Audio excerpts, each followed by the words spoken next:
السلام علیکم ورحمۃ اللہ وبرکاتہ۔ الحمد للہ رب العالمین والصلاة والسلام علی اشرف الانبیاء والمرسلین نبینا محمد وعلی آلہ واصحابہ اجمعین، اما بعد۔ قال اللہ تعالی اعوذ باللہ من الشیطان الرجیم، بسم اللہ الرحمن الرحیم، والتین والزیتون وطور سینین وہذا البلد الامین۔ اللہ تبارک و تعالیٰ کا شکر و احسان ہے کہ اللہ تعالیٰ نے ہم سب کو جمعہ کے دن بعد نماز مغرب اس عنوان کے تحت حیدرآباد کی مسجد ابراہیم علیہ السلام میں جمع فرمایا ہے۔ اللہ تعالیٰ سے ہماری دعا ہے اللہ تعالیٰ ہم سب کو مرتے دم تک کتاب و سنت پر باقی رکھے اور ہمارا خاتمہ حسن خاتمہ ہو، آمین۔ معزز حاضرین، جیسا کہ اعلان کیا گیا، ملک شام کے حالات اور ہماری ذمہ داریاں، اس عنوان سے کچھ باتیں ہم آپ کے سامنے رکھیں گے۔ اس عنوان کے انتخاب کی وجہ یہ ہے کہ ابھی 2-3 دن پہلے ملک شام میں ایک ظالم، بلکہ سمجھیے وقت کے فرعون کا خاتمہ ہوا۔ سوشل میڈیا کے ذریعے وہ خبریں بہت آئیں، اور مسجد حیدرآباد کی تاڑبند میں جو مسجد عثمان ذوالنورین ہے وہاں بھی اس موضوع سے خطاب ہوا ہے، ملک شام کے حالات کتاب و سنت کی روشنی میں۔ تو ایسے وقت میں ہمیں امت میں بیداری لانے کی ضرورت ہے۔ امت مسلمہ میں مسلم ملکوں کی حالت کیا ہے، چل رہا ہے کیا، ملک شام کیا ہے، ہم اس کے بارے میں جانتے نہیں ہیں۔ 1-2 ویڈیو آ گئے، دیکھ لیے، ختم ہو گئے، ایسا نہیں ہے۔ ملک شام بہت عظیم ملک ہے یہ۔ اللہ تعالیٰ نے قرآن کریم میں کئی جگہ اس کا تذکرہ فرمایا، رسول اللہ صلی اللہ علیہ وسلم کی کئی حدیثیں اس سے متعلق ہیں۔ کیا عجیب موافقت ہے۔ جانتے ہیں اس دور کے عظیم محدث علامہ البانی ملک شام سے تعلق رکھتے تھے، اور شام سے تعلق رکھنے والی ساری حدیثوں کی جگہ جمع کر دیا۔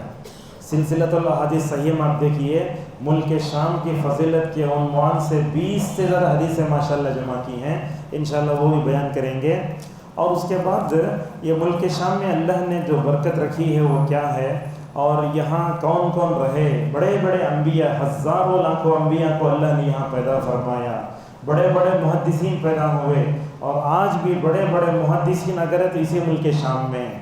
یہ ملک شام کے حالات کیا ہیں، کتاب و سنت کی روشنی میں آپ کے سامنے بیان کریں گے۔ اس کے بعد ہماری اپنی ذمہ داری کیا بنتی ہے، انشاءاللہ وہ درس کے آخر میں اس کی وضاحت ہوگی۔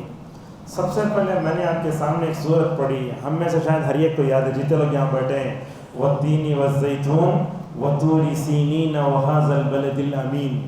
اللہ تعالیٰ نے یہاں قسم کھائی ہے، والتین والزیتون، اللہ نے کہا قسم ہے انجیر کی اور زیتون کی، کہا وطور سینین، اور اللہ نے قسم کھائی اس پہاڑ کی جس پر چڑھ کر حضرت موسیٰ علیہ السلام نے اللہ تبارک و تعالیٰ سے بات کی تھی، اور اس کے بعد کہا وہذا البلد الامین، اس امن والے شہر کی قسم ہے۔ تو اللہ تعالیٰ یہاں 3 نبیوں کو جہاں بھیجا گیا اس سرزمین کی قسم کھاتا ہے۔ سب سے پہلے والتین والزیتون کہا نا، اس سے مراد سرزمین شام ہے، جہاں اللہ تبارک و تعالیٰ نے حضرت عیسیٰ کو پیدا کیا، وہیں بھیجا تھا۔ دوسرے ہیں وطور سینین، اس سے مراد موسیٰ علیہ السلام کی سرزمین ہے۔ اور تیسرا ہے ھذا البلد الامین، سرزمین مکہ۔ اللہ تعالیٰ نے عیسیٰ کو جہاں بھیجا گیا وہاں کی قسم کھائی، جہاں حضرت موسیٰ دور پر پہاڑ پر بات کرے تھے اس کی قسم کھائی، اور اس کے بعد اس امن والے شہر کی قسم کھائی۔ تو اللہ تبارک و تعالیٰ یہاں بتاتا ہے یہ تینوں زمینیں بڑی مقدس ہیں، اور اللہ تعالیٰ جب کسی زمین کی قسم کھاتا ہے نا، گویا اس سرزمین کی اہمیت کو بتانا بھی چاہتا ہے۔ بعض علماء نے یہ بھی بتایا یہ تینوں جو قسمیں کھائی گئی ہیں، اصل میں اللہ تبارک و تعالیٰ 3 اولو العزم پیغمبروں کی طرف اشارہ کرنا چاہتا ہے۔ حضرت عیسیٰ علیہ السلام بھی اولو العزم پیغمبر، حضرت موسیٰ علیہ السلام بھی اولو العزم پیغمبر، اور نبی کریم صلی اللہ علیہ وسلم تو اولو العزم پیغمبروں میں سب سے پہلے ہیں۔ آئیے میں دوسری آیت میں آپ کے سامنے پیش کرتا ہوں۔ اللہ تبارک و تعالیٰ نے سورہ قصص میں کہا وَرَبُّكَ يَخْلُقُ مَا يَشَاءُ وَيَخْتَارُ، اللہ تمہارا رب جو چاہتا ہے پیدا کرتا ہے، جس کو چاہتا ہے چن لیتا ہے۔ یہ جو میں نے آیت پڑھی نا سورہ قصص کی ہے، اللہ کے نبی صلی اللہ علیہ وسلم کی سیرت سے متعلق کتاب ہے زاد المعاد فی ہدی خیر العباد۔ یہ کتاب آپ جانتے ہیں ابن القیم رحمہ اللہ کی، جانتے ہیں سفر حج میں لکھے ہیں، حج کے سفر میں نکلے، اس سفر میں لکھے کتاب وہ سفر سنت، اس سے متعلق، سیرت سے متعلق یہ کتاب ایسی ہے کوئی بھی عالم اس سے بے نیاز نہیں ہو سکتا۔ اس کتاب کا آغاز کیا اس آیت سے، کہا تمہارا رب جو چاہتا ہے پیدا کرتا ہے، جس کو چاہتا ہے چن لیتا ہے۔ وہاں ابن القیم اس کی وضاحت کرتے ہوئے کہتے ہیں اللہ تعالیٰ پوری زمین میں سے زمینوں کو چنتا ہے۔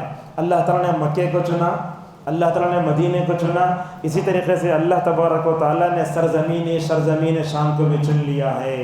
اور یہ بڑی بابرکت سرزمین ہے، یہ بڑی برکت والی زمین ہے۔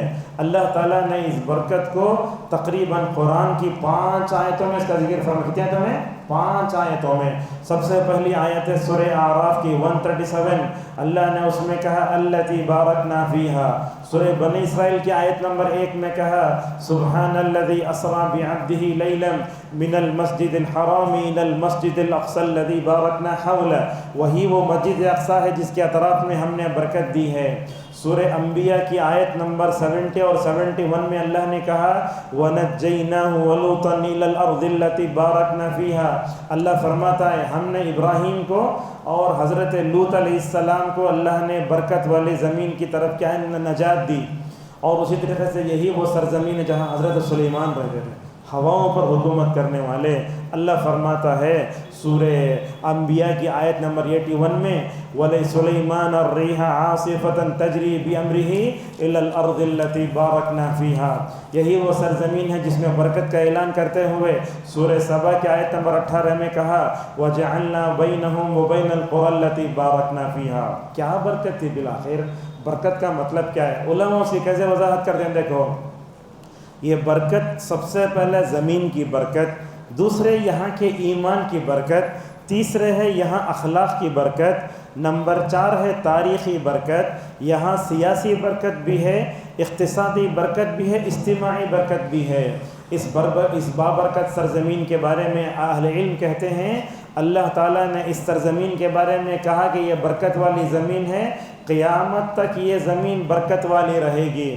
بلکہ عبد القیم رحمہ اللہ کہتے ہیں یہ سرزمین شام میں اللہ تبارک و تعالیٰ نے لاکھوں نبی بھیجے۔ آپ جانتے ہیں ہمارے پاس کئی جگہ ہوتا ہے اگر کہیں سونا نکلتا ہے تو اس سرزمین کو بہت اہمیت دی جاتی ہے، اگر کہیں چاندی نکلتا ہے تو اس سرزمین کو بہت اہمیت دی جاتی ہے۔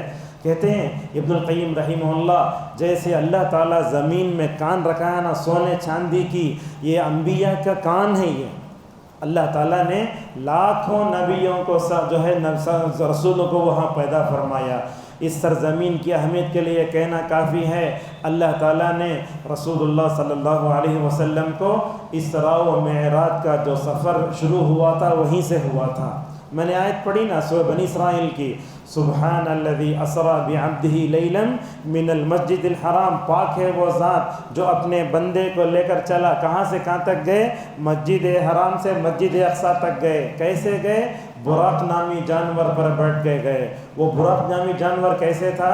روایتوں میں آتا ہے رسول اللہ صلی اللہ علیہ وسلم نے فرمایا جہاں تک اللہ کے نبی کی نگاہ جاتی ماشاءاللہ وہاں تک اتنی تیزی سے جاتا تھا۔ وندے بھارت ہے تو لوگ اس کی پیچھے دیکھنے بھاگتے ہیں کتنی ٹرین ہے، یہ شتابدی کیا ٹرین ہے۔ یہ براق نامی جانور کا مقابلہ دنیا نہیں کر سکتی۔ ایک رات میں جانا بولے تو کیسا رہے گا؟ رات کے حصے میں گئے، وہاں جا کے جانور کو باندھے اور وہاں سے پھر مکمل طور پر جو ہے معراج کا سلسلہ شروع ہوا۔ اسراء بولتے ہیں رات کو چلنے کو۔ یہ مسجد حرام تک جو چلا نا سلسلہ، مسجد حرام سے مسجد اقصی تک کا، اسے بولتے ہیں اسراء۔ اور معراج بولے تو وہاں سے رسول صلی اللہ علیہ وسلم کو آسمانوں پر لے جایا گیا۔ اسراء و معراج کا واقعہ علماء بیان کرتے ہیں تو اس میں ایک باریکی یہ بیان نہیں کرتے۔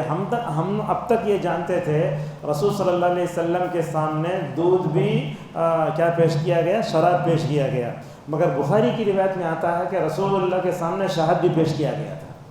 یہ چیز علماء بیان نہیں کرتے، شاید یہ ایسی چیز ہے جو نہیں ہے، لہٰذا رسول صلی اللہ علیہ وسلم کے سامنے دودھ، شہد، شراب پیش کیا گیا، آپ صلی اللہ علیہ وسلم نے دودھ کو اٹھا لیا۔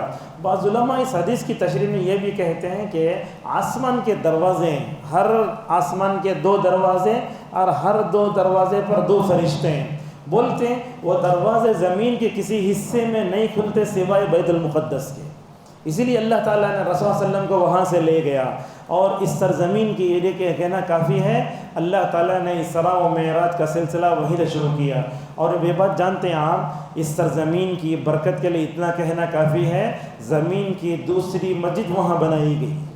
پہلی مسجد کون سی ہے؟ مسجد حرام، دوسری مسجد مسجد اقصی۔ حضرت ابو ذر رضی اللہ تعالیٰ عنہ کہتے ہیں رسول اللہ صلی اللہ علیہ وسلم سے پوچھا گیا زمین میں پہلی مسجد کون سی ہے؟ آپ نے فرمایا مسجد حرام۔ دیکھو صحابہ کے اندر ہرس کیسی تھی، ہمارے بچوں کو ہمیں جی کے بولے تو ہمیں ٹیمپل یہ وہ سب سکھاتے، یہ سب نہیں سکھاتے۔ صحابہ کے اندر کیسی ہرس تھی دیکھو۔ پھر پوچھا پھر کون سی مسجد؟ کہا اللہ کے نبی صلی اللہ علیہ وسلم نے مسجد اقصی۔ حضرت ابو ذر چاہتے تو وہیں رک جا سکتے تھے نا، لیکن پوچھا کم کان بینہما، ان دونوں کے درمیان میں گیپ کتنا ہے؟ آپ نے فرمایا 40 سال۔ اس سے معلوم ہوا روئے زمین کی پہلی مسجد مسجد حرام، دوسری مسجد مسجد اقصی، ان دونوں کا کتنا فرق ہے؟ صرف 40 سال کا۔ اسی لیے اللہ اقبال نے کہا دنیا کے بت قدوں میں پہلا وہ گھر خدا کا، ہم اس کے پاسباں ہیں وہ پاسباں ہمارا۔ اور مسجد اقصی کا مطلب کنارے کا ہوتا ہے، کنارے۔ وجاء من اقصى المدینہ، وہاں دیکھیے مسجد اقصی کو مسجد اقصی کیوں کہا جاتا ہے؟ علامہ ابن حجر کہتے ہیں یہ مسجد حرام سے مسجد اقصی کہاں کی کونے میں ہے، اسی لیے اسے مسجد اقصی کہا جاتا ہے۔ اس وقت وہ بات یاد آتی ہے، وہ میں آپ کو بول دیتا ہوں، ہمیں کوسی مسجد میں کتنا نماز پڑھنے کا سبب وہ بھی جان کر رہنا چاہیے۔ لوگ حج عمرے کو جاتے ہیں، ان کو بھی غلط بتاتے ہیں لوگ۔ کعبۃ اللہ میں نماز پڑھنے کا ثواب 1 لاکھ نمازوں کا ثواب ہے۔ رات میں 12 بجے پوچھ رہی بچے بول رہے ہیں کتنے نماز؟ 1 لاکھ نمازوں کا ثواب۔ اور وہ 1 لاکھ نمازوں کا جو ثواب ہے نا، مسجد نبی میں مسجد حرام میں پڑھے تو اہل علم حساب کر کے بولتے اس مسجد میں 55 سال یہ پڑھے تو وہ 1 نماز کے برابر ہے۔ 50 سال مسجد ابراہیم میں پڑھنا، تب جا کے وہاں کی 1 نماز کے برابر ہوتا ہو۔ اللہ اکبر، کیا خوش نصیب ہے وہاں کے ائمہ، نماز پڑھاتے ہیں، ان کے پیچھے پڑھتے ہیں، پورا ثواب ان کو ملتا ہوگا، 1 لاکھ نمازوں کا ثواب۔ مسجد نبوی میں کتنا ثواب ہے؟ ہمارے پاس حج عمرہ جانے والوں کو لوگ بتاتے 50,000 نمازوں کا ثواب ہے۔ یہ مشہور بھی ہے، جو لوگ جاہل طبقہ ہے انہوں تو بولتے 50,000 نمازوں کا ثواب۔ اور حج عمرے کے وقت میں جو کتابیں غیر اہل حدیثوں کے علاوہ مقلدین میں تقسیم کی جاتی ہیں، اس میں پتہ نہیں بلا بدتر کیا کیا ہے، اس میں لکھا ہے وہ کیا ہے 50,000 نمازوں کا ثواب۔ روایت ضعیف ہے، صحیح نہیں ہو۔ مسجد نبوی میں 1000 نمازوں کا ثواب، پہلا 1 لاکھ، دوسرا 1000۔ اب مسجد اقصی میں کتنا ہے؟ اکثر علماء یہ بولتے تھے 500 نمازوں کا ثواب، مگر یہ روایت ضعیف ہے۔ کتنا ہے؟ 250 نمازوں کا ثواب ہے۔ سمجھ گئے آپ لوگ؟ کتنا ہے؟ 250، 250۔ آپ نے کہا مسجد اقصی میں 1 نماز پڑھنا، اس کے مقابل 4 نمازوں کے بدلہ ثواب ہے۔ 250 کو 4 سے ضرب کرتے کتنا آتا؟ 1000 آتا برابر۔ تو اس طریقے سے 1 لاکھ، 1000 اور 250۔ اس مسجد اقصی جو ہے، مسجد اقصی بھی یہی ملک شام ہی میں مکمل طور پر ہے۔ علامہ ابن القیم ابن تیمیہ رحمہ اللہ نے بڑی اچھی بات لکھی ہے، اللہ تعالیٰ اگر چاہتا سفر اسراء و معراج کا سفر کہاں سے شروع ہو سکتا تھا؟ مکے سے ہو سکتا تھا، مگر مکے سے ہوا نہیں۔ کہاں سے ہوا؟ شام سے ہوا۔ اللہ بتانا چاہتا ہے لوگوں اسلام یہاں سے اٹھا، روشنی دنیا میں پھیلی، مگر غالب ہوگا ملک شام میں۔ یہ اصل میں اعلان ہے، بولتے ہیں مکے میں آغاز ہوا اور اختتام وہیں ہوگا، شام میں انسانوں کا جو ہے مکمل۔ بولتے ہیں مکہ آغاز ہے اور کیا ہے؟ شام اینڈ ہے۔ کیسے شام اینڈ ہے؟ شام اینڈ ہے کا مطلب یہ ہے یہ پوری دنیا میں حشر کا میدان بنے گا تو وہ شام کی سرزمین ہے۔ جیسا کہ نبی کریم صلی اللہ علیہ وسلم نے فرمایا ارض الشام ارض المحشر، دین یہاں سے نکلا اور پہنچ کر پورا مکمل ہو کے وہاں کا جا کے مکمل ہو جائے گا۔ اور آپ جانتے قیامت کی بڑی علامتیں تقریباً شروع بھی وہیں سے ہوں گی۔ کیا اللہ کی شان ہے، مہدی کا جو خروج ہوگا وہ بھی ملک شام میں ہوگا۔ حضرت عیسیٰ بھی آئیں گے کہاں؟ شام ہی میں آئیں گے۔ دجال کا ظہور بھی شام ہی میں ہوگا، خاتمہ بھی وہیں ہوگا۔ بلکہ بعض علماء تو اتنا حساب کر کے بتاتے ہیں، آج اسرائیل کا جو ایئرپورٹ ہے نا، وہ ایئرپورٹ سے قریب میں ایک جگہ ہے باب لد، وہیں حضرت عیسیٰ علیہ السلام ماریں گے دجال کو۔ بلکہ روایتوں میں یہ بھی آتا ہے ملک شام وہیں سرزمین ہے، یاجوج ماجوج کے فتنے کا خاتمہ بھی وہیں ہوگا۔ اللہ اکبر، اتنی زیادہ آیتیں جو اس سرزمین کی ہیں۔ اب آئیے میں آپ کے سامنے وہ حدیثیں سناتا ہوں جس کو علامہ البانی رحمہ اللہ نے ماشاء اللہ اپنی جو ہے کتاب میں ذکر کیا ہے۔ کچھ حدیثیں یہاں لکھی ہیں، کچھ حدیثیں یہاں میں نے یہ کی ہیں۔ سب سے پہلے حدیث ملک سرزمین شام کے لیے حضرت عبداللہ ابن عمر رضی اللہ عنہما فرماتے ہیں رسول اللہ صلی اللہ علیہ وسلم نے دعا فرمائی، کیا کہا؟ اللہم بارک لنا فی شامنا۔ دیکھو بولتے ہیں ہمارا شام، ہمارے شام کا مطلب کیا؟ یہ شام مسلمانوں سے کبھی نکلے گا نہیں، اللہ تعالیٰ نے شیعہ سے چھڑا دیا ہے، یہ ہمارے لیے بہت بڑی خوشخبری ہے۔ اسی دن اس جامعہ دارالسلام کے بہت استاد اور پوری ہندوستان میں مشہور مقرر عبدالعظیم صاحب جانتے ہیں مدنی حفظہ اللہ، اس دن جو ہے وہ کولار کے ایک علاقے میں صدائے حیرہ کانفرنس بول کے کانفرنس ہو رہی تھی، اس میں وہ تقریر کر رہے تھے۔ اس تقریر کے آخر میں انہوں نے ذکر کیا، وہ ویڈیو وائرل ہو رہی ہے۔ آج خوشی کا دن ہے، کیوں خوشی کا دن ہے؟ شام سے آج کے فرعون کا خاتمہ ہو گیا۔ شام کیا ہو گیا؟ اہل سنہ کے پاس آ گیا۔ 50 سال، کتنے؟ 50 سال سے باپ بیٹے دادا سب مل کر نعوذ باللہ اس کو قبرستان بنا رہے تھے۔ اللہ تعالیٰ نے وقت کے فرعون کو توڑا، ظالم حکومت کا خاتمہ ہوا، اسی لیے ہمیں خوشی منانا چاہیے۔ اور خوشی بھی کیسے؟ اسی لیے روایتوں میں آتا ہے مسیلمہ کذاب جس دن مرا، ابو بکر رضی اللہ عنہ نے خوشی میں سجدہ کیا۔ تو اس طریقے سے ہم کتنے بھی ہوں، ملک شام کے بارے میں رسول اکرم صلی اللہ علیہ وسلم نے جتنی روایتیں بیان کی ہیں ان تین روایتوں کو، ان تمام روایتوں کو ہمیں جاننا بھی چاہیے۔ سب سے پہلے کیا کہا؟ اے اللہ ہمارے شام میں برکت دے، اے اللہ ہمارے شام میں برکت دے۔ صحابہ سنیں، آپ تو حجاز کے لیے بھی دعا نہیں کر رہے ہیں، مکہ مدینے کی دعا نہیں کر رہے، دعا میں سب سے پہلے ذکر کس کا ہے؟ شام کا ہے۔ قالوا یا رسول اللہ، کہا یا رسول اللہ آپ دعا نہیں کرتے؟ آپ نے 2 مرتبہ دعا کی، 3 مرتبہ دعا کی شام کے لیے، دوسری مرتبہ آپ نے کہا اے اللہ ہمارے یمن میں برکت دے۔ تو اس وقت صحابہ نے پوچھا یا رسول اللہ آپ نجد کے لیے دعا نہیں کرتے کیا؟ نجد جو ریاض وغیرہ ہے اس کے لیے دعا نہیں کرتے کیا؟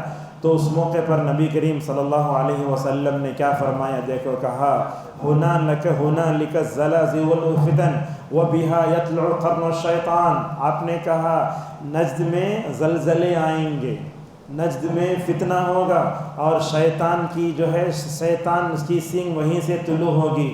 اس حدیث کی تشریح میں بہت مشہور عالم دین ہیں عز بن عبدالسلام رحمہ اللہ کہتے ہیں اللہ کے نبی صلی اللہ علیہ وسلم جانتے تھے کہ کون سی چیز اہم ہے۔ اللہ کے نبی اگر یمن چاہتے، مکہ مدینہ چاہتے، پہلے ذکر کر سکتے تھے۔ جو چیز اہم ہوتی ہے سب سے پہلے ذکر کی جاتی ہے۔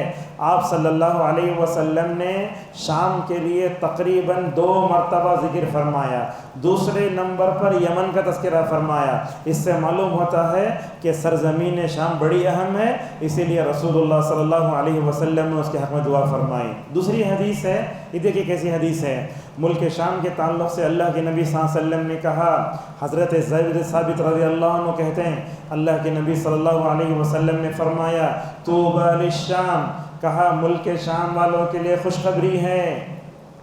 اتنا کہہ کر خاموش، بڑے صحابہ کیا پوچھتے ہیں؟ دیکھو فقلنا لأی ذلک یا رسول اللہ، آپ کیوں بولتے ہیں کہ شام والوں کے لیے خوشخبری ہے؟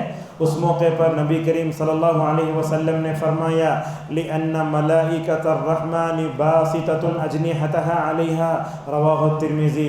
آپ نے کہا ملک شام والوں کے لیے خوشخبری کا مطلب یہ ہے رحمان کے فرشتے اپنے پروں کو ملک شام پر بچھائے ہوئے ہیں۔ بہت عظیم حدیث ہے، میں سمجھتا ہوں ہر مسلمان یہ حدیث یاد ہونا چاہیے۔ بعض لوگ کیا سمجھتے ہیں ملک شام کے بارے میں گفتگو کریں تو ہم مسجد میں سیاسی گفتگو کر رہے ہیں، یہ ہمارے سیاسی گفتگو نہیں۔ یاد رکھو مسئلہ فلسطین ہمارے عقیدے کا مسئلہ ہے، ملک شام کا مسئلہ ہمارے عقیدے کا مسئلہ ہے۔ میں مسجد میں بیٹھ کر سیاسی گفتگو نہیں کر رہا ہوں، آپ لوگ ڈریے مت، یہ ہمارے ایمان و عقیدے کا مسئلہ ہے، اس پر کوئی روکنے والا بھی نہیں، اور یہ بولنا میں سمجھتا ہوں اس ملک میں خطرے کے لیے کوئی ذریعہ بھی نہیں ہے۔ لہٰذا رسول اللہ صلی اللہ علیہ وسلم نے فرمایا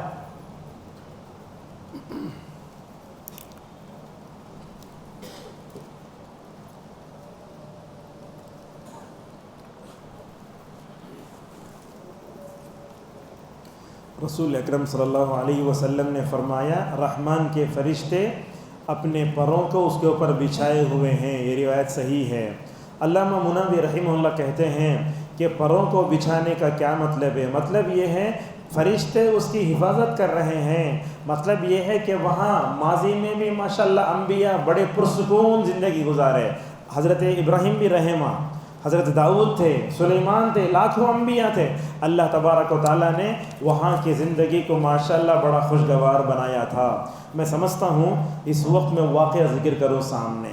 حضرت ابراہیم کے بیٹے کتنے تھے؟ 2، ایک اسماعیل، دوسرے اسحاق۔ اسماعیل مکے میں رہتے تھے، حضرت اسحاق اور سارہ کہاں رہتے تھے؟ شام میں رہتے تھے۔ ہمارے پاس ہوتا کیا ہے، شادی ہوئی تو باپ اپنے بچوں سے بولتا تمہاری ذمہ داری پوری ہوگی، تمہیں اپنے پیروں پر کھڑے ہو جاؤ، بلکہ بعض باپ تو ایسے ہیں شادی کے بعد اپنے بچوں کی خبر گیری بھی نہیں کرتے۔ نہیں، غلط ہے یہ۔ شادی کے بعد بھی اپنے بچوں کو دیکھنا ماں باپ کی ذمہ داری ہے، بہو کیا کرتی ہے، داماد کیا کرتا ہے، نظر رکھنا چاہیے۔ اللہ کے نبی کرتے تھے۔ دیکھو حضرت ابراہیم علیہ السلام کے بارے میں مسند احمد کی ایک روایت آتی ہے، روایتوں میں آتا ہے یہ حضرت ابراہیم علیہ السلام اپنی بیوی سارہ اور اسحاق کہاں رہتے تھے؟ ملک شام میں رہتے تھے۔ ان کے پاس ایک براق تھا، براق جیسے سفر معراج میں نبی کے پاس تھا نا، وہ حضرت ابراہیم کے پاس بھی تھا۔ اس وقت فلائٹ نہیں تھا، میں سمجھتا ہوں تقریباً 1500 سے 2000 کلومیٹر کا سفر ہے وہ، کہاں سے؟ شام سے مکہ۔ حضرت ابراہیم علیہ السلام اس جانور پر سوار ہو کر نماز فجر کے بعد بیٹھتے، آ جاتے، کیسا آتے نہیں معلوم، کیسا جاتے تھے، کتنا تیز جاتا تھا اللہ عالم۔ آج کل تو فلائٹ ہے نا، ان چیزوں کو سمجھنے کے لیے آسانی ہے۔ اب دیکھتے نا نماز فجر یہاں، ظہر ماشاءاللہ مکے میں، اللہ نے اتنا زمین کو سکیڑ دیا ہے، تو جاتے، جا کر گھر کے بعد کھا کر سلام کرتے۔ ایک دن حضرت اسماعیل علیہ السلام کی بیوی سے، بہو انہوں سسر باہر کھڑے ہو کر پوچھ رہے ہیں السلام علیکم، وعلیکم السلام، خیریت، کیا ہے تمہارے پاس؟ حالانکہ بات کر رہے سو کس سے؟ بہو سے، مگر یہ بہو کو نہیں معلوم ہو رہا یہ گھر کے باہر کھڑے ہونے والے الازم پیغمبر میرے سسر ہیں، میرے خسر ہیں۔ بہو نے پہچانا نہیں اور اپنا تعارف بھی نہیں کروایا، بولے کیا ہے تمہارے پاس؟ کچھ بھی نہیں ہے۔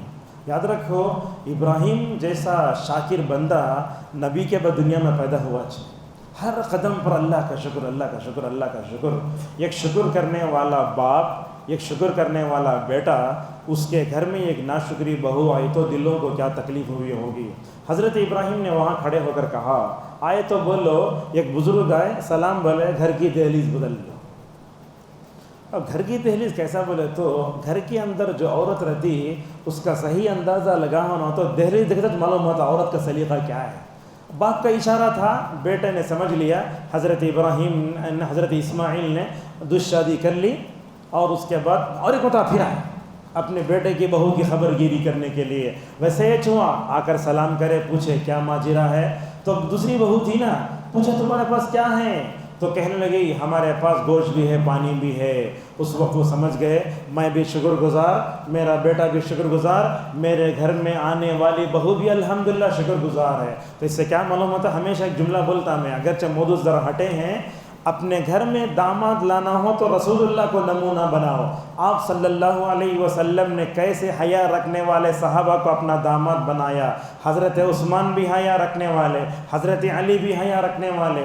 اگر بہو لانا ہو تو اللہ کے نبی حضرت ابراہیم کو نمونہ بناؤ، انہوں نے اپنے گھر میں کیسے صابرہ شاکرہ بندی کو بلایا۔ اور یہ بات یاد رکھو، دونوں کے لیے اللہ تعالیٰ نے قرآن میں آئیڈیل کر استعمال فرمایا، دونوں کے علاوہ کسی اور کے لیے نہیں کہا۔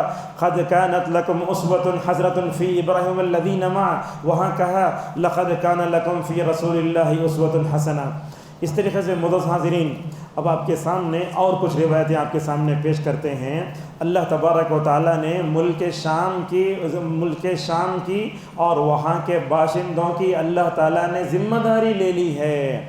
عبداللہ ابن حوالہ الازدی رضی اللہ عنہ کہتے ہیں آپ صلی اللہ علیہ وسلم نے فرمایا، میری امت میں لشکر کچھ پیدا ہوں گے، ایک لشکر شام میں ہوگا، ایک لشکر یمن میں ہوگا، ایک لشکر عراق میں ہوگا۔ 3 ملکوں کے نام آپ صلی اللہ علیہ وسلم نے بیان فرمائے۔ اس وقت ایک صحابی تھے، اس صحابی کا نام ہے ابن حوالہ۔ کیا نام ہے؟ ابن حوالہ۔ ابن حوالہ کہتے ہیں خر لی یا رسول اللہ ان ادرکت ذالک، یا رسول اللہ اگر آپ کی وفات کے بعد اگر میں ان 3 سرزمینوں میں کسی زمین کا انتخاب کرنا تو کون سی زمین انتخاب کروں؟ تو اللہ کے نبی صلی اللہ علیہ وسلم نے کیا فرمایا؟ دیکھو، کہا علیک بالشام، کہا یمن بھی مت جاؤ، عراق کو مت جاؤ، شام کو جاؤ۔ اللہ اکبر، یہ کیا خوبی ہے! دیکھو، کہا فَإِنَّهَا خِيرَةُ اللَّهِ فِي أَرْضِهِ يُجْتَبَى إِلَيْهِ خِيرَتُهُ مِنْ عِبَادِهِ۔ آپ نے کہا یہ زمین کی چنندہ زمینوں میں سے ایک چنندہ حصہ ہے، اللہ تعالیٰ کی زمین میں چنندہ زمین ہے یہ۔ اور اللہ تعالیٰ، اللہ کے نبی نے بھی فرمایا، اللہ تعالیٰ اپنے چنندہ بندوں کو یہاں لے کر آیا۔ وہ کون؟ انبیاء علیہم الصلاۃ اور آگے اللہ کے نبی صلی اللہ علیہ وسلم نے بھی فرمایا فَإِنَّ اللَّهَ تَوَكَّلَ لِي بِالشَّامِ وَأَهْلِهِ، کہا اللہ تعالیٰ نے مجھے وعدہ فرمایا ہے ملک شام اور وہاں کے باشندوں کی حفاظت کا۔ یہ قصہ تو رسول اللہ صلی اللہ علیہ وسلم کے زمانے کا ہے۔ اور اس کے بعد حضرت عبداللہ ابن حوالہ رضی اللہ عنہ فرماتے ہیں، اس حدیث پر دیکھنے سے معلوم ہوتا ہے اللہ تعالیٰ نے سرزمین شام کی حفاظت کا ذمہ لے لیا ہے، تو لہذا اس کو کوئی اذا نہیں کر سکتا۔ اب یہاں سوال یہ ہے، جب اس سرزمین پر رحمان کے فرشتے اپنے پروں کو بچھائے ہوئے ہوں، جب اس سرزمین میں اور وہاں کے باشندوں کی اللہ نے حفاظت کا ذمہ لے لیا ہے، پھر اب کیوں مارا جا رہا ہے؟ اسرائیل بھی وہاں گھس رہا ہے، اور دیکھتے ہیں لبنان ادھر ادھر شیعہ مل کے پورے ملک میں پورے دنیا کے مسلمانوں کو پریشان کر رہے ہیں، وہاں سے بم گرائے جا رہے ہیں، وہاں سے یہ آ رہا ہے، ایسا ہو رہا ہے۔ تو اس حدیث کا جواب کیا ہے؟ ماشاءاللہ علماء نے اس کا جواب 2 طریقے سے دیا ہے۔ علماء نے 2 جواب دیے۔ وہ جواب کیا؟ اللہ تبارک و تعالیٰ پوری زمین میں وہاں کے بندوں کے صبر کا امتحان لینا چاہتا ہے۔ میرے بندے اللہ کے راستے میں ہیں، دشمنان اسلام جب ان کو تکلیف پہنچتے ہیں تو وہاں کے رہنے والے بندے کیسے اللہ امتحان لینا چاہتا ہے۔ اور اس کے بعد دوسری بات یہ بتائی، کہا اللہ تبارک و تعالیٰ یہ آزمانا چاہتا ہے شام والوں کو، ان کے دین میں تکلیف لا کر۔ یہ ہمارے شام والے جو بندے ہیں نا، دین پر کتنا باقی رہتے ہیں اور کتنا دین سے پھرتے ہیں، دیکھنا چاہیے۔ اسی لیے اللہ تعالیٰ فرماتا ہے لَن يَضُرُّكُمْ إِلَّا أَذًى وَإِن يُقَاتِلُوكُمْ يُوَلُّوكُمُ الْأَدْبَارَ ثُمَّ لَا يُنصَرُونَ۔ اور اسی طریقے سے رسول اللہ صلی اللہ علیہ وسلم نے سرزمین شام کے بارے میں اور ایک بات فرمائی۔ حضرت ابو امامہ الباہلی رضی اللہ عنہ کہتے ہیں اللہ کے نبی صلی اللہ علیہ وسلم نے کیا فرمایا؟ دیکھو، صفوۃ اللہ من ارضہ الشام، کہا ملک شام اللہ تبارک و تعالیٰ کی زمین میں بڑی منتخب چنی ہوئی ہے، وفیہا صفوتہ من عبادہ۔ اور دوسرا کہا یہ سرزمین منتخب سرزمین، چنی ہوئی سرزمین، اللہ تعالیٰ یہاں اپنے بندوں میں سے منتخب بندوں کو ہی لاتا ہے۔ اس کے بعد دیکھو ملک شام میں رہنے والوں کو کیا فضیلت سنائی رسول اللہ صلی اللہ علیہ وسلم نے۔ آپ نے کہا وَلَيَدْخُلَنَّ الْجَنَّةَ مِنْ أُمَّتِي ثُلَّةٌ لَا حِسَابَ عَلَيْهِمْ وَلَا عَذَابٌ۔ آپ نے فرمایا میری امت کے ایک ٹکڑی اس جنت میں داخل ہوگی، ملک شام والے، کہا ان کا حساب و کتاب بھی نہیں ہوگا اور ان کو عذاب بھی نہیں ہوگا۔ اسی طریقے سے اللہ کے نبی صلی اللہ علیہ وسلم نے ملک شام کے بارے میں فرمایا سَيَكُونُ هِجْرَةٌ بَعْدَ هِجْرَةٍ فَخِيَّارُ أَهْلِ الْأَرْضِ أَلْزَمُهُمْ مُهَاجِرُهُ ابراہیم۔ کہا دنیا میں سب سے بہترین جگہ ہجرت کے لیے اگر کوئی ہے تو وہ ملک شام ہے۔ ملک شام وہی ہے جس میں حضرت ابراہیم علیہ السلام جو ہے ماشاءاللہ جو ہے مطلب ہجرت کر کے گئے تھے۔ عز بن عبدالسلام رحمہ اللہ کہتے ہیں اللہ تعالیٰ نے نبیوں کو وہاں پیدا فرمایا، اللہ تعالیٰ نے نبیوں کو وہاں رکھا۔ اس کا مطلب یہ ہوا کہ وہ سرزمین بڑی منتخب ہے اور اللہ تعالیٰ کی چنندہ ہے۔ یہ حدیث دیکھیے کیسی ہے۔ اللہ کے نبی صلی اللہ علیہ وسلم فرماتے ہیں اگر دنیا میں جس جگہ بھی فتنے ہو رہے ہیں اس فتنے سے بچنا چاہتے ہیں تو شام والے سب سے پہلے بچیں گے۔ ابو الدرداء رضی اللہ تعالیٰ عنہ فرماتے ہیں رسول اللہ صلی اللہ علیہ وسلم نے فرمایا کہ فتنے شام میں جائیں گے، مگر جب شام والوں کے پاس ہوگا تو اہل شام اپنے ایمان کے ذریعے الحمدللہ تمام فتنوں سے بچ سکتے ہیں۔ اور آپ نے یہ بھی فرمایا شام اگر صحیح ہے تو پورے اسلامی ملک صحیح، اگر شام بگڑ جائے تو پورے مسلم ملک بگڑ جائیں گے۔ آپ صلی اللہ علیہ وسلم نے فرمایا اذا فسد اہل الشام فلا خیر فیکم، دیکھو اگر شام والے بگڑ جائے تو میں خیرش نہیں ہے۔ اب یہ 50 سال تک حافظ الاسد، یہ بشار الاسد تھے نا، یہ اصل میں نصیری فرقے کے تھے، اور نصیری فرقہ شیعہ میں بھی غلاۃ شیعہ میں ان کا شمار ہوتا ہے۔ جب تک تھے ایسی تصویریں ہیں، سالوں سے سنیوں کو قتل کیا گیا، جیلوں میں جا کے ڈالا گیا، ایسی تکلیفیں ہیں، وہ ویڈیو دیکھے تو دیکھنے سے نہیں ہوتا ہے۔ 15 سال جیلوں میں ڈالا گیا، کھانا نہیں، پانی نہیں۔ جب ان لوگوں کو جیلوں کے باہر لایا، آبادی کو دیکھ کر ڈر کے بھاگ رہے ہیں لوگ۔ 15 سال 20 سال سے انہوں نے اجالا نہیں دیکھا، اندھیرے میں تھے، اجالا دیکھے تو بھاگ رہے ہیں۔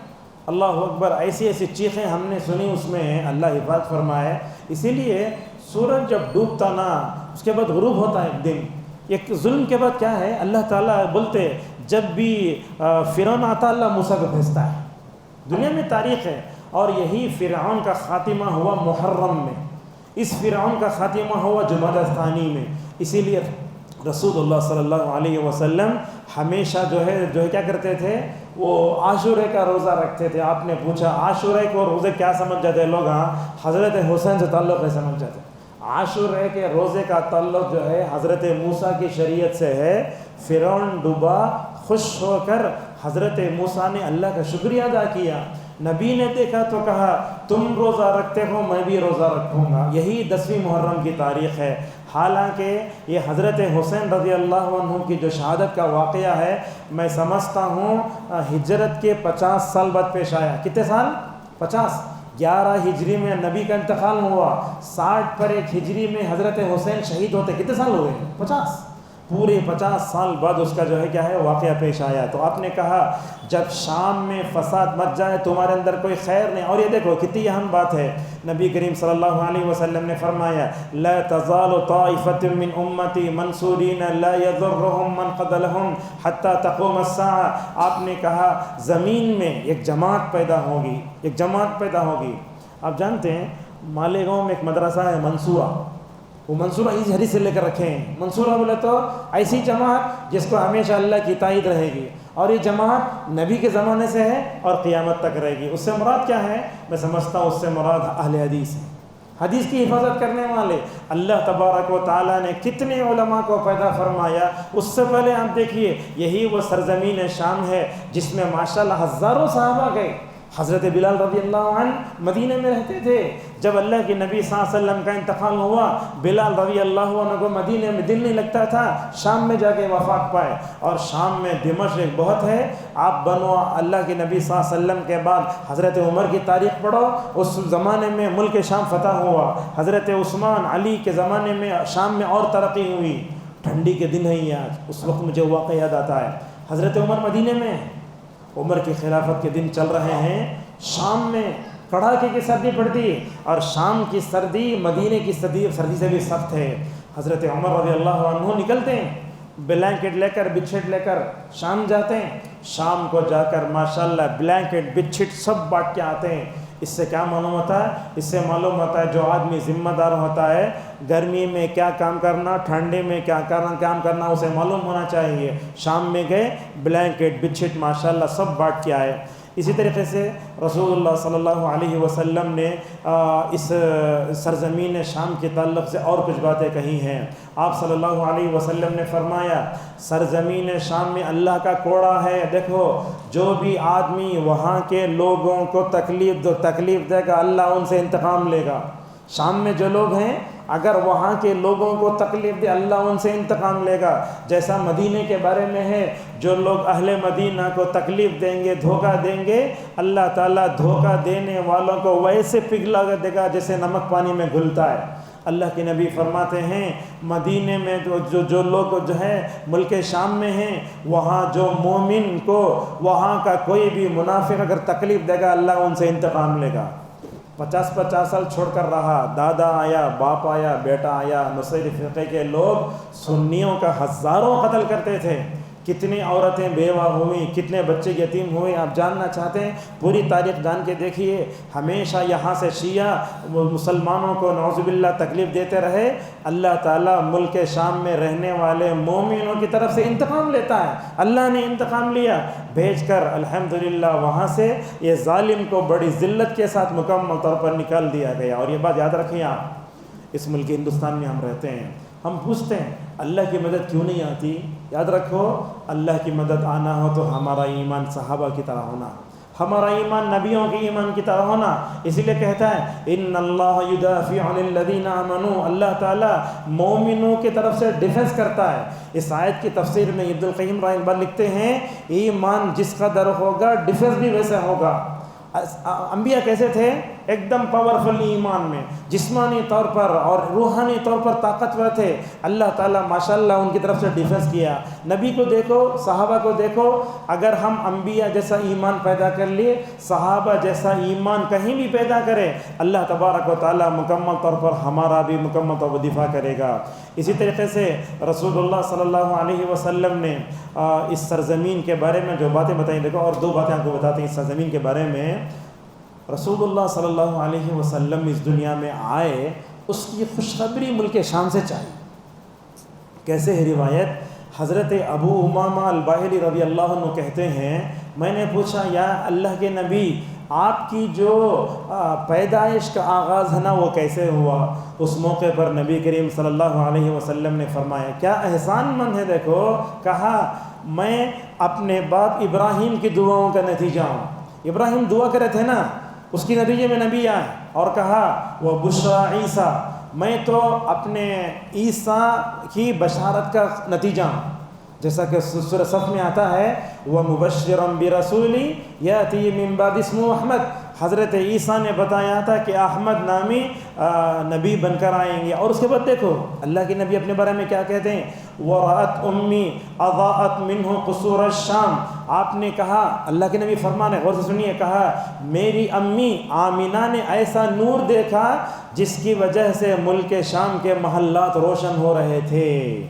اب اس روایت کو سمجھانے کے لیے ایک بات آپ کو بولنا پڑتا ہے. وہ روایت دوسرے ہے، خالد بن معدان رضی اللہ عنہ کہتے ہیں اللہ کے نبی صلی اللہ علیہ وسلم کی ماں کون ہے؟ آمینہ. حالت کفر میں مری، ہمیشہ کے لیے جہنم میں چلے گئی. یہ بات بولے تو بریلویوں کو بہت برا لگتا، تمہیں کیسا بولتے ہیں؟ اللہ بیان کرتا نا، نبی بنتا تو دوسرا آدمی کا رستہ نہیں ہے. چلے گئے تو بولتے ہیں آمینہ وہ شام کو گئی، پیٹ میں کون ہے؟ رسول صلی اللہ علیہ وسلم. حالت حمل میں اللہ کے نبی، جب اللہ کے نبی اپنی ماں آمینہ کے پیٹ میں ہیں، آمینہ شام کے سفر پہ جاتی ہیں، وہ کہتی ہیں میں نے حالت حمل میں ایک ایسا نور دیکھا جس کی وجہ سے ماشاءاللہ ملک شام کے سارے محلات روشن ہو گئے تھے. اس حدیث کو غلط سمجھنے والے بولتے نبی نور تھے. نبی نور، نبی کیا تھے؟ بشر تھے، نبی نور نہیں تھے. اچھا کیا مطلب ہے اس کا؟ اس حدیث کا مطلب کیا ہے؟ اللہ کے نبی صلی اللہ علیہ وسلم کی ماں آمینہ نے جو نور دیکھا جس کی وجہ سے ملک شام کے محلات روشن ہو گئے. اس حدیث کی تشریح میں علامہ ابن کثیر رحمۃ اللہ علیہ کہتے ہیں بات اصل میں یہ ہے جو نور دیکھا تھا اللہ اس نور سے بتانا چاہتا ہے رسول اللہ صلی اللہ علیہ وسلم کی نبوت و رسالت بھٹکتے لوگوں کے لیے ایک نور کی کرن ہے. بھٹکتے لوگوں کو ہدایت ملے گی وہاں سے. اور یہی وہ سرزمین ہے جہاں رسول اللہ صلی اللہ علیہ وسلم نبی بننے سے پہلے اپنے چاچا کے ساتھ ملک شام جا کر گئے تھے. وہاں اللہ کے نبی جب گئے تو وہ راہب بولتا ہے میں نے دیکھا رسول اللہ صلی اللہ علیہ وسلم کے سر پر ایک سایہ دیکھا، حفاظت ہو رہی ہے. اچھا اللہ کے نبی جا کر آئے، قرآن اترا، بولنے والے کیا کہیے؟ بولے اللہ کے نبی چاچا کے ساتھ جا کے ملک شام میں کون یہ قرآن سے کہا بولا کہ ہمارے سامنے بیان کر رہا ہے. نعوذ باللہ من ذالک. تو اس طریقے سے اس سرزمین کی اور بڑی بہت سی خوبیاں ہیں. آخری حدیث ہے، اس کو بیان کر کے اپنی کچھ باتیں اور بتاتے ہیں. رسول اللہ صلی اللہ علیہ وسلم نے فرمایا، رسول کی حدیث ہے، ایک عربی نبی صلی اللہ علیہ وسلم کے پاس آیا، آ کر پوچھا یا رسول اللہ یہ ملک شام میں کچھ میوے ہیں کیا؟ آپ نے فرمایا ایک ملک شام میں ایک ایسا درخت ہے طوبہ نام کا جو جنت کے درخت کے ماشاءاللہ مشابہ ہے. اب آئیے درس کے آخر میں ہماری ذمہ داریاں کیا بنتی ہیں وہ بیان کر کے اپنی بات کو ختم کر لیتے ہیں۔ ملک شام کے تعلق سے اتنی آیتیں میں نے آپ کے سامنے بیان کی، ملک شام کے تعلق سے اتنی حدیثیں بیان کی، ہزاروں انبیاء کا مسکن ہے، محدثین وہیں پیدا ہوئے۔ اب آئیے میں آپ کے سامنے کچھ چیزیں اور بتاتا ہوں۔ ملک شام بڑی انقلابی سرزمین ہے، جسے میں نے کہا مہدی کا ظہور بھی وہیں ہوگا ملک شام میں، عیسیٰ علیہ السلام بھی وہیں اتریں گے۔ ایک ہے الدار البیضاء، ایک مسجد ہے، اس مسجد کی مینارے پر اتریں گے وہ، نماز کا وقت ہوگا، بولیں گے نماز پڑھاؤ، انہوں بولیں گے تم میں سے جو نیک آدمی ہے اس کے پیچھے نماز پڑھیں گے۔ بعض روایتوں میں آتا ہے مہدی وہاں ہوں گے، مہدی جب نماز پڑھائیں گے تو عیسیٰ علیہ السلام ان کے پیچھے نماز پڑھیں گے۔ اور قیامت کی علامتوں کے بارے میں ایک بات یاد رکھیں، قیامت کی علامتیں جو ہوتی ہیں نا اس کی صحیح تشریح سنو، ورنہ تو آج پتہ نہیں شکیل بن حنیف کون کون کی ادھر ادھر سے میں مہدی میں عیسیٰ، ادھر ادھر سے پورا داڑھی مڑا ہے میں مہدی۔ حیدرآباد میں واقعہ پیش آیا، جمعیت علماء کے لوگ جا کے اس کو مارے اسے، میں مہدی میں عیسیٰ، یاد نہیں؟ یاد رکھو، یہ جو قیامت کی علامتیں ہوتی ہیں نا اس بارے میں امام کو چاہیے کہ وہ ہفتہ واری درس دے، اس کے بارے میں جو غلط باتیں لوگوں کو بتائیں۔ عیسیٰ علیہ السلام کے بعثت کے بارے میں آتا ہے، جب وہ اتریں گے نا ایسا ہوگا سر سے موتیاں گرتے رہیں گی، ایسے معلوم ہوگا یہ حمام سے نکلے ہیں۔ روایتوں میں آتا ہے عیسیٰ علیہ السلام کی خوشبو پا کر کافر مر جائیں، اور دنیا میں کتنے سال رہیں گے؟ ہم بولتے 40 سال رہتے، بات صحیح نہیں ہے، 7 سال رہتے۔ کیسا رہتے آپ کو بتاتا ہوں، دیکھو اصل میں کیا ہے، حضرت عیسیٰ علیہ السلام کو جب دنیا سے اٹھایا گیا نا ان کی عمر اس وقت 30 سال کی، کتنی؟ 33۔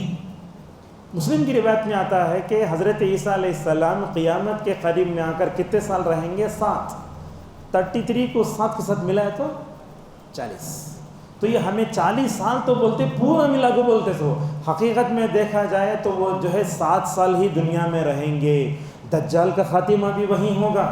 دجال کے بارے میں بھی لوگوں کو بتانے کی ضرورت ہے۔ آج ہمارے لوگ چھوٹے چھوٹے بچے دجال کو نہیں جانتے۔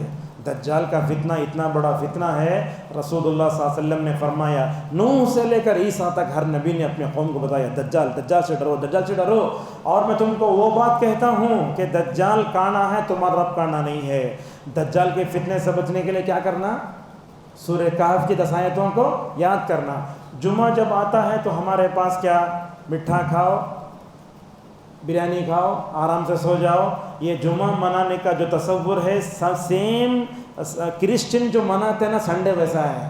یہ جمعہ روحانی تربیت کے لیے آتا ہے۔ سورہ کہف کی تلاوت کرنا چاہیے۔ آپ جہاں بیٹھ کر سورہ کہف کی تلاوت کرتے وہاں سے لے کر اللہ تعالیٰ کعبۃ اللہ تک ایک نور دیتا ہے۔ اللہ کتنی بڑی فضیلت ہے۔ ہم لوگ واٹس ایپ کے 250 میسیج دیکھتے، پتہ نہیں کیا کیا دیکھتے ہیں، نہیں چھوڑتے، نہیں کرتے۔ لہٰذا دجال کا ذکر اپنے بچوں کو بتاؤ۔ دجال کیا بھی فوٹو نہیں ہے اس کی، دجال کا تو بعض لوگ جو ہے یوکرم میں جا کے دیکھتے دجال انچ ہے، نہیں ہے، دجال ہے، اس وقت بندھا ہوا ہے، سمندر میں اندر ہے، نکلنے والا ہے۔ اس سے بچنے کے لیے کیا کرنا؟ سورہ کہف پڑھنا۔ اچھا ٹھیک ہے، سورہ کہف کی ابتدائی 10 آیتوں کو یاد کرنے سے اللہ دجال کے فتنے سے بچاتا، آخری 10 آیتوں کو پڑھنے سے اللہ دجال سے محفوظ رکھتا۔ کیوں؟ ابن عثیمین رحمہ اللہ اس کا بہترین جواب دیتے ہوئے کہتے ہیں سورہ کہف میں کئی فتنوں کا ذکر ہے، اس میں مال کے فتنے کا ذکر ہے، اس میں علم کے فتنے کا ذکر ہے، بادشاہ کے فتنے کا ذکر ہے، بری دوستی کے فتنے کا ذکر ہے۔ ان تمام فتنوں میں سب سے بڑا فتنہ کیا؟ دجال کا فتنہ۔ جب بندہ سورہ کہف کو پڑھتا ہے جیسے وہ لوگ غار میں جا کر محفوظ ہو گئے، بندہ سورہ کہف پڑھ کر ماشاءاللہ محفوظ ہو جاتا ہے۔ لہٰذا سورہ کہف کو معمولی نہ سمجھو، پڑھو۔ بلکہ ایک روایت میں آتا ہے اللہ تبارک و تعالیٰ یہ جمعہ سے لے کر آنے والے جمعہ تک ایک نور دیتا ہے۔ یہ حدیث کو بھی ہم لائٹ لے لیے، سلیمان روحیلی حفظہ اللہ اس حدیث تشریح میں کہتے ہیں وہ نور کا کیا مطلب؟ اللہ تعالیٰ ایک ہفتے تک آپ کو ماشاءاللہ نیکیوں کی توفیق دیتا رہتا، برائی سے روک رکھتا۔ کتنا بڑا آفر ہے۔ بلکہ وہ کہتے ہیں یہ سورہ ملک، سورہ جو کہف پڑھتے ہیں نا ہم، اس کا اثر آدمی کے بیوی بچوں پر بھی ہوتا ہے۔ اللہ تعالیٰ ان کو بھی فتنوں سے بچا کر رکھتا ہے۔ بہرحال عیسیٰ علیہ السلام آئیں گے، دجال بھی آئے گا اور دجال کو ماریں گے، دجال کو ماریں گے اور دجال مرے گا بھی۔ لیکن یہ بات ہمیں سمجھنا چاہیے، جب ہم پڑھتے ہیں نا وَأَعُوذُ بِكَ مِن فِتْنَةِ الْمَسِيحِ الدَّجَّالِ وَأَعُوذُ بِكَ مِن فِتْنَةِ الْمَحْيَا وَالْمَمَاتِ اللَّهُمَّ إِنِّي أَعُوذُ بِكَ مِنَ الْمَأْثَمِ وَالْمَغْرَمِ۔ اپنے بچوں سے پوچھنا بیٹے یہ درود ابراہیم کے بعد پڑھے کیا؟ وَأَعُوذُ بِكَ مِنْ فِتْنَةِ الْمَسِيحِ الدَّجَّالِ. ایک سلف میں سے ایک ہے، ان کا نام ہے طاؤس رحمہ اللہ. اپنے بیٹوں سے پوچھتے، بیٹے نماز میں پڑھے؟ نہیں پڑھے. بولتے نماز دوہراؤ پھر پڑھو. لہذا دجال کے فتنے سے ہم تمام کو جو ہے ہمیشہ پناہ مانگتے رہنا چاہیے. اس طریقے سے ملک شام کی قربی یہ ہے، اللہ تعالیٰ یہاں سے طائف منصورہ کو نکالے گا. طائف منصورہ کا مطلب ہر زمانے میں حق پر جماعت. اللہ اکبر. کیسے کیسے نکالا دیکھو. علامہ البانی رحمہ اللہ وہی کے ہیں. کیسی بولتے ان کا احسان تو امت پر اتنا ہے. پہلے علماء ایک حدیث کی تخریج دیکھنا ہو تو 10 دن لگاتے تھے. کتنا احسان کیا امت پر. آپ جا کے لکھو ماشاءاللہ حدیث آ جاتی. علامہ البانی کا احسان معمولی احسان نہیں، بلکہ بولتے ہیں علامہ البانی رحمہ اللہ اس دنیا میں امت سے ہے سنت کے شعر، بہت کام کیا. وہاں سے نکالا گیا. ان کو نکالنے والا ایک بدعتی، اس کا نام تھا محمد سعید رمضان البوطی. شام سے نکالا. شام سے نکل کر شیخ مدینہ گئے. مدینہ میں رہ کر پھر وہیں گئے.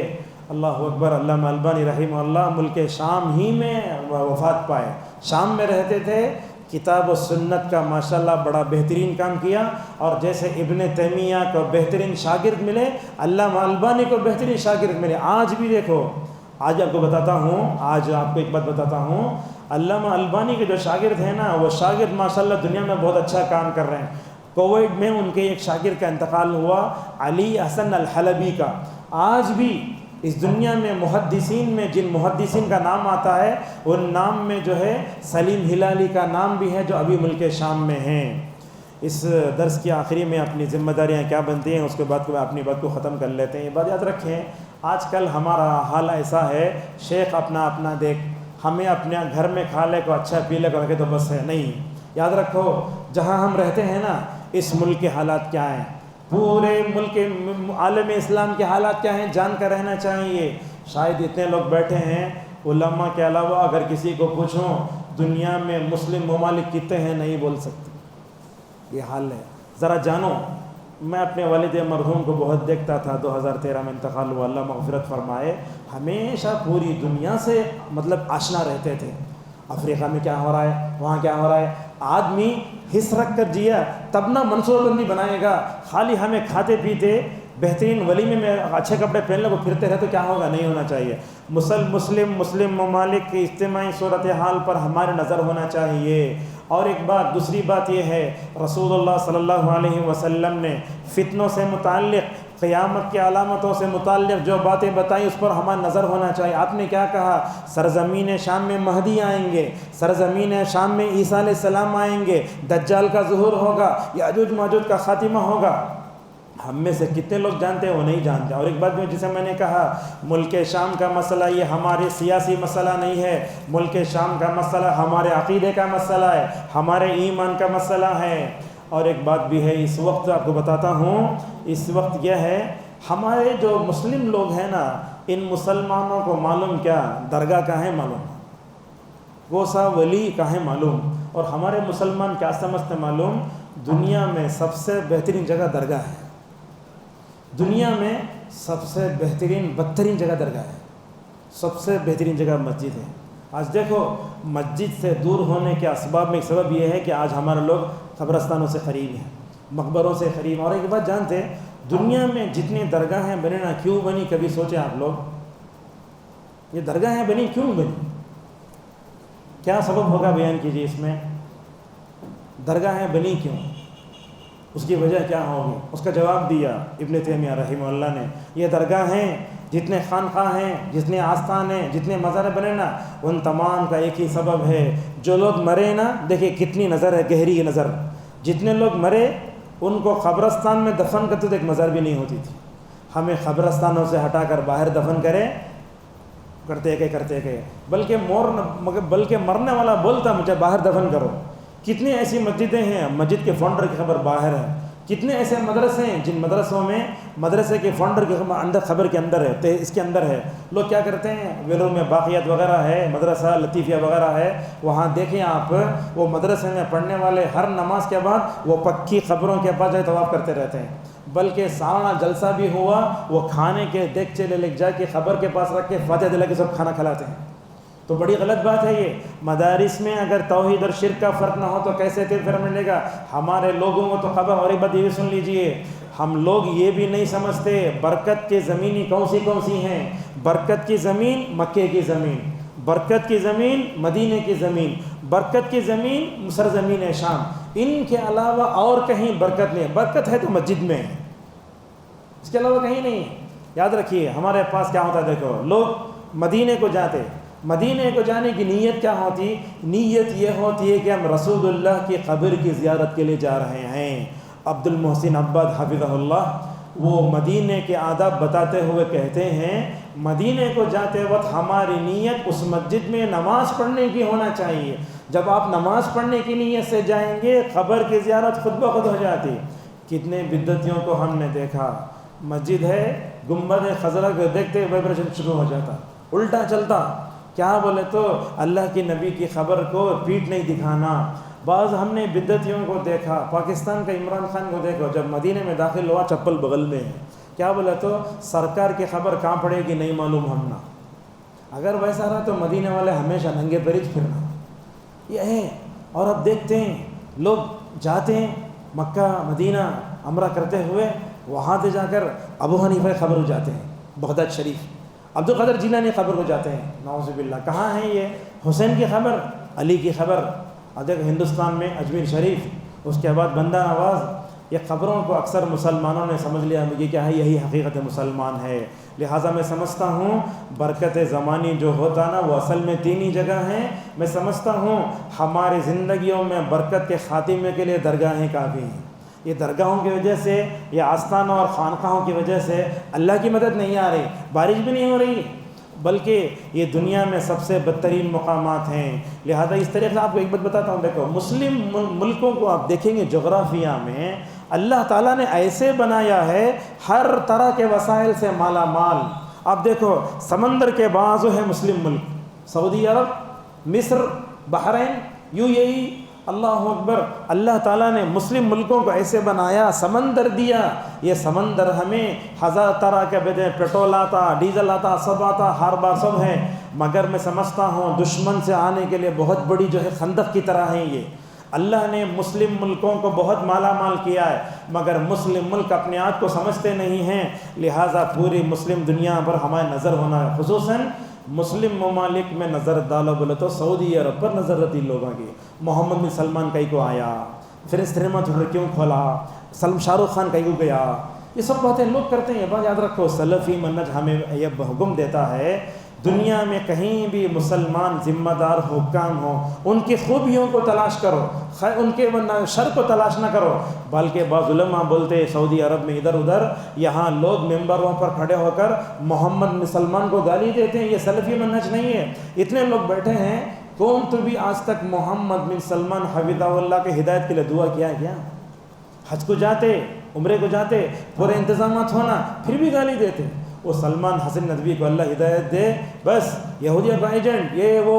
اللہ اکبر. ائمہ حرمین کو کیسے کیسے الفاظ میں یاد کرتے ہیں. یاد رکھو جو حرمین کے ائمہ ہوتا نا وہ اللہ کے ولی، اللہ تعالیٰ ان کو چنا ہے. لہٰذا ان کے بارے میں جو ہے بری باتیں نہیں کہنا چاہو. اور ایک دو تین باتیں میرے اپنی وقت ختم کر لیتے ہیں اس درس کے ذریعے. اور ایک بڑا پیغام یہ ہے ہماری اس نسلوں کو اسلامی تاریخ بتانے کی ضرورت ہے. ملک ہندوستان میں ہم دیکھتے ہیں ہمارے بچے جو تاریخ پڑھتے ہیں پورے غیر مسلموں کی تاریخ پڑھتے ہیں.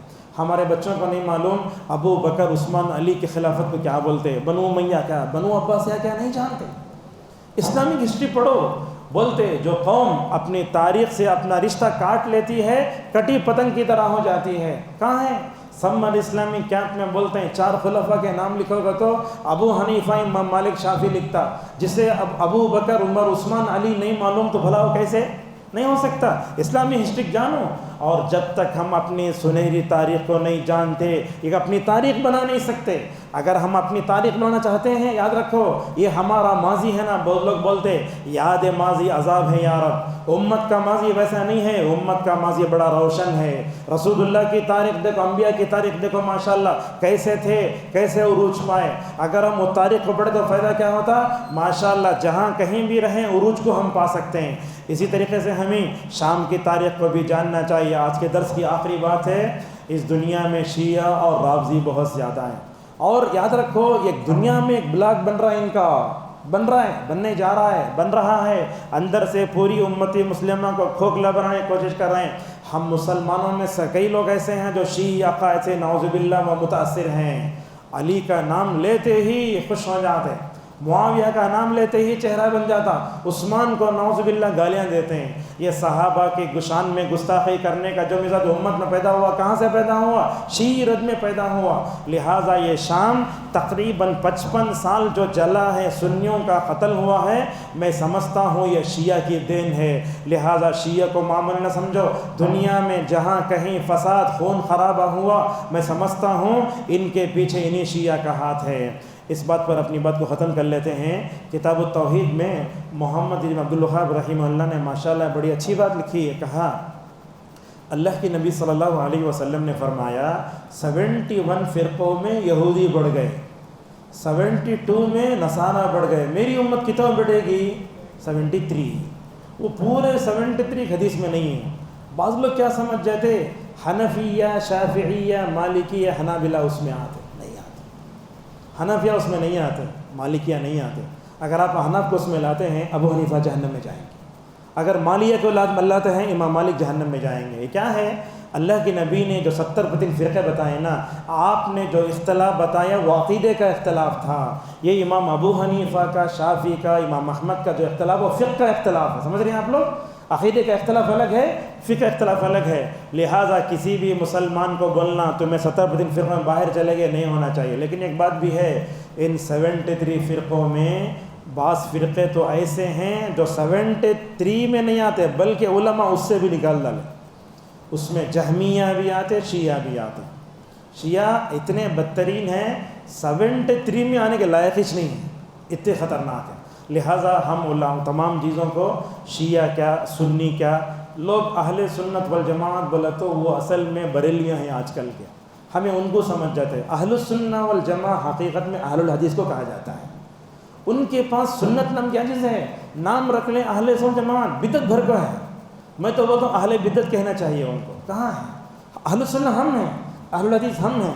لہٰذا ہم سب کو دیکھنا چاہیے سنی کون ہے، شیعہ کون ہے، شیعہ نے کیا کیا، کیسا بلاک بن رہا ہے، ان کے عقائد کیا۔ اور ان تم یہ بات آتی ہے، وہ انجینئر مرزا کا بھی لوگ بہت سنتے ہیں، پکا شیعہ ہے، شیعہ ہے پکا، نہیں سننا چاہیے، وہ دین کا ڈاکو ہے، ہمارے ایمان پر ڈاکہ ڈال رہا ہے، جیسے علماء نے بتایا۔ لہٰذا نوجوانوں سے گزارش ہے، باڈی لینگویج کے پیچھے مت بھاگو، ربانی علماء سے جڑ کر رہو، کتاب و سنت کی بالادستی کی تقسیم رکھو، اور پوری دنیا میں مسلم ممالک کے کیا حالات ہیں ذرا مطالعہ کرو۔ اب مطالعہ کرو، بدل لوگ انٹرنیٹ کے پیچھے بھاگتے، IS اس میں چلے گئے۔ اب وہ جا کے دیتے ہیں پولیس پکڑ لی، ہندوستان میں کوئی میں عالم نہیں، بھگ جاؤ یمن کو، سیدھے پولیس، وہ جنگ جو پڑھتا نہیں، ایسی بات بھی غلط ہے۔ لہٰذا نوجوانوں کو چاہیے وہ ہر تحریک و حجمات میں نہ جائیں، ہر چمکتی چیز سونا نہیں ہوتی، علماء سے جڑ کر رہو، ربانی علماء سے جڑ کر رہو گے تو فتنوں سے بچو گے۔ اور ایک بات بھی آج کل ہم دیکھتے ہیں، پروفیشنل مخرن کے پیچھے لوگ بھاگتے ہیں، جتنی لمبی وہ کوٹ ہوتی ہے لوگ اسے سمجھتے ہیں، اگر بڑی گھڑی پہننے کا گیا، اگر طرز سے بولا لوگ اس کے پیچھے بھاگتے ہیں، نہیں ہونا چاہیے۔ علم اصل ہے، علم اصل ہے، اہل علم سے جڑ کر رہو، ہر طرح کی فتنوں سے بچ پاؤ گے۔ اسی پر اپنے خطاب کو روکتے کہنا یہ ہے، ملک شام اتنے تقریباً نصف صدی سے خون کی ہولی میں جو ہے لال ہوتا رہا، ظلم بڑھتا رہا، اللہ تبارک و تعالیٰ نے اس ظلم کا خاتمہ کیا۔ اس پر ہم یہاں بیٹھ کر اللہ تعالیٰ کا شکر ادا کرتے ہیں اور اللہ سے دعا کرتے ہیں اللہ تعالیٰ ملک شام کی حفاظت فرمائے، اللہ تعالیٰ ملک شام میں جتنے لوگ پریشان ہیں اللہ تعالیٰ سب کو عزت والی زندگی عطا فرمائے، اللہ تعالیٰ ملک شام کے حق میں خیر کا فیصلہ فرمائے، اللہ تعالیٰ ملک شام میں جتنے سنی مسلمان ہیں، اہل الحدیث ہیں، اللہ تعالیٰ سب کی حفاظت فرمائے، اللہ تعالیٰ مظلوموں کی حفاظت فرمائے، ظالمین کا خاتمہ فرمائے، اور اس روئے زمین پر جہاں جہاں دندناتے فرعون پھر رہے ہیں، اللہ تعالیٰ نمرود کی شکل میں جتنے جابر ظالم بادشاہ ہیں، اللہ تعالیٰ ان تمام کے ظلم سے ہماری حفاظت فرمائے۔ اللہ تعالیٰ ہم سب کو ملک شام کے بارے میں جو آیتیں حدیثیں ہیں اس پر ہمیں غور کرنے کی توفیق عطا فرمائے۔ اللہ تعالیٰ ہم سب کو اسلامی ممالک کی کیا کیا حالات ہیں، کیا کیا سچویشن ہے وہ بھی جاننے کی اللہ ہم سب کو توفیق عطا فرمائے۔ اللہ تعالیٰ ہم سب کو نصرت الہی سے سرفراز فرمائے۔ اللہ تعالیٰ ہم سب کو صحابہ جیسا ایمان عطا فرمائے۔ رسول اکرم صلی اللہ علیہ وسلم صحابہ اکرام جیسے اپنے زمانے میں حالات کا توحید سے مقابلہ کرتے تھے، اللہ تعالی ہم سب کی توحید کی حفاظت فرمائے، اللہ تعالی ہم سب کو توحید پر باقی رکھے، سنت پر باقی رکھے، اللہ تعالی ہم سب کو مل جل کر اتحاد کے سرانے توفیق عطا فرمائے، اللہ ہمارے درمیان جو بھی نفرت ہے، جو بھی قدارت ہے، تمام کا خاتمہ فرمائے، اللہ تعالی ہم سب کو ایک جسم و جان کی طرح توفیق عطا فرمائے۔ جمعے کا خطبہ ہونے کے باوجود بھی اتنا لمبا خطاب آپ نے جو ہے سنا، بیٹھے رہے، اللہ تعالیٰ اس بیٹھنے کو ہمارے لیے جو ہے ذخیرہ آخرت بنائے، اللہ ہمارے تمام کے مشکلات کو دور فرمائے، امت میں جو لڑکیاں بغیر شادی کے بیٹھی ہیں اللہ تعالیٰ ان کے لیے مناسب جوڑے کا انتظام فرمائے، امت کے جو نوجوان روزگاری کے لیے پریشان ہیں اللہ تعالیٰ سب کے لیے جو ہے رزق حلال کے دروازے کھول دے، اللہ تعالیٰ ہم سب کو ہمارے بیویوں کی، ہمارے بچوں کی حفاظت فرمائے، اللہ تعالیٰ ہمارے والدین کی حفاظت فرمائے، جن کے والدین اللہ کے پاس پہنچ چکے ہیں اللہ تعالیٰ ان کی بال مغفرت فرمائے، اللہ تعالیٰ اہل سنہ اور اہل الحدیث کے جتنے علماء ہیں تمام علماء کی حفاظت فرمائے، اللہ تعالیٰ ہم سب کے جان کے مال کی حفاظت فرمائے، اس ملک میں رہتے ہوئے دعوت کا کام کے توفیق عطا فرمائے، وآخر دعوانا الحمد للہ رب العالمین۔